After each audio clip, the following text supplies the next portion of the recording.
હાલ આવી રહી છે મોટી ખબર. રાજ્યમાં ચાંદીપુરા વાયરસને લઈને આરોગ્ય વિભાગે સતર્કતા વધારી છે.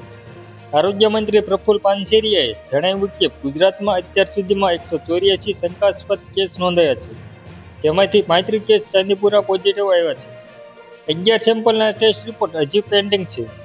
નોંધાયેલા શંકાસ્પદ કેસમાંથી અત્યાર સુધીમાં 22 બાળકોના ચાંદીપુરા વાયરસથી મોત થયા છે.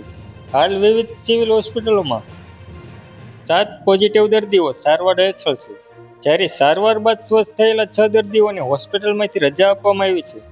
ગાંધીનગર સહિત 5 શહેરોની સિવિલ હોસ્પિટલમાં સારવાર હેઠળ હાલ ગાંધીનગર, સાબરકાંઠા, હિંમતનગર, પાટણ, રાજકોટ અને ભાવનગરની સિવિલ હોસ્પિટલમાં ચાંદીપુરા પોઝિટિવ બાળકોની સારવાર ચાલી રહી છે. તબીબો દ્વારા સ્વસ્થ દર્દીઓની સ્થિતિ પર સતત નજર રાખવામાં આવી રહી છે અને જરૂરિયાત મુજબ સુપર સ્પેશિયાલિસ્ટ સારવાર આપવામાં આવી રહી છે. આરોગ્ય વિભાગે સરકારી તેમજ ખાનગી સ્પેશિયાલિસ્ટ હોસ્પિટલને પણ લક્ષણો ધરાવતા બાળકોને તાત્કાલિક ઓક્સિજન અને વેન્ટિલેટર સુવિધાવાળા આઈસીયુ બેડમાં દાખલ કરી સારવાર શરૂ કરવા સૂચના આપી છે.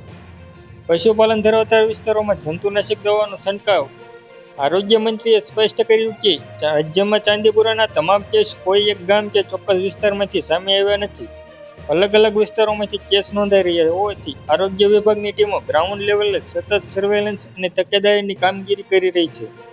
માટી કે કાચા મકાનોની દિવાલોમાં પડેલી તિરાડો પુરાવા તેમજ પશુપાલન ધરાવતા વિસ્તારોમાં જંતુનાશક દવાનો છંટકાવ કરી કામગીરી હાથ ધરાઈ છે.